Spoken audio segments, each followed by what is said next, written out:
সময়টা 2007 কিংবা 6-এর দিকে। আমাদের মহল্লায় একটা মুদির দোকান ছিল। সেই মুদির দোকানটা ছিল আলী চাচার। আলী চাচার বয়স আনুমানিক 60 বছরের মতো হবে। অবশ্য চাচাকে দেখে মনে হয় না তার 40-এর বেশি বয়স।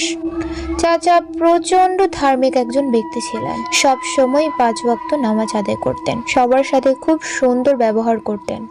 এসব ছাড়াও উনি বিশেষভাবে পরিচিত ছিলেন আরো দুটি কারণে। উনি ঝাড়ফুঁক করতেন এবং কাক ডাকতে পারতেন। যেমন উনি কোথাও দাঁড়িয়ে কাকের মতো শব্দ করলেই মুহূর্তেই সেই এলাকায় ছেয়ে যেত অসংখ্য কাক। এত এত কাক ঠিক কোথা থেকে আসতো কেউই জানতো না।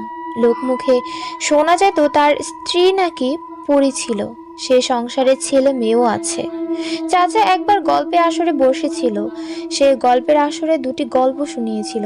তারই মধ্যে একটা গল্প তোমাদের মাঝে শেয়ার করব। সময়টা যুদ্ধের বছরের কিছু পরে হবে। তখন আমি টকবকে যুবক ছিলাম। বাপ দাদার থেকে কিছু ঝাড়ফুঁক শিখেছিলাম। মানুষকেও এসব ব্যাপারে টুকটাক সাহায্য করি। একবার এক শীতের রাতে আমাদের বাড়িতে দুজন লোক আসলেন। দরজায় শব্দ পেয়ে আব্বা যেয়ে দরজা খুললেন।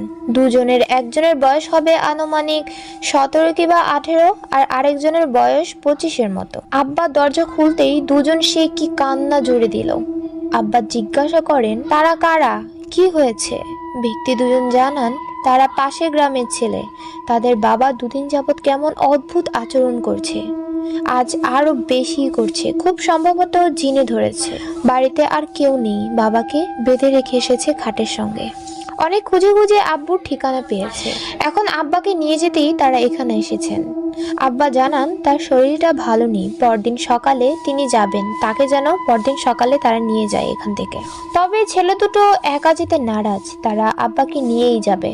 আব্বা ওদের দেখে মায়ায় পড়ে যায়। এক পর্যায়ে বলেন, আমি যেন তাদের সঙ্গে যে পরিস্থিতি স্বাভাবিক করি। আব্বা সকালে চলে যাবেন সেখানে। ছেলে দুটো রাজি হলে আমিও যেতে শুরু করি তাদের সাথে। গভীর রাত, আমরা তিনজন হাঁটছি। হালকা চাঁদের আলো, খুব কাছে বস্তু ছাড়া দূরের তেমন কিছুই দেখা যায় না। লোক দুজন আমার থেকে কিছুটা সামনে, আমি একটু পেছনে হাঁটছি।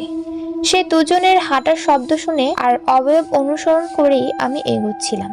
আমাদের এলাকার মাটির পথ পেরিয়ে একসময় জঙ্গল ছিলাম। জঙ্গল পেরিয়ে আর একটু সামনে যেতেই নদী, আমাদের ক্ষতস্রোতা পদ্মা নদী। জঙ্গলে ঢুকতেই কেমন নিশির শব্দ আসতে শুরু করলো, যেন আমাকে বিপদের ইঙ্গিত দিচ্ছে। গা ছমছমে সেই শব্দ শুনে অদ্ভুত অনুভূতি হতে থাকে আমার। যদিও আধারে ভয় পাই না, তাও সেই রাতে পরিস্থিতি ধীরে ধীরে কঠিন হতে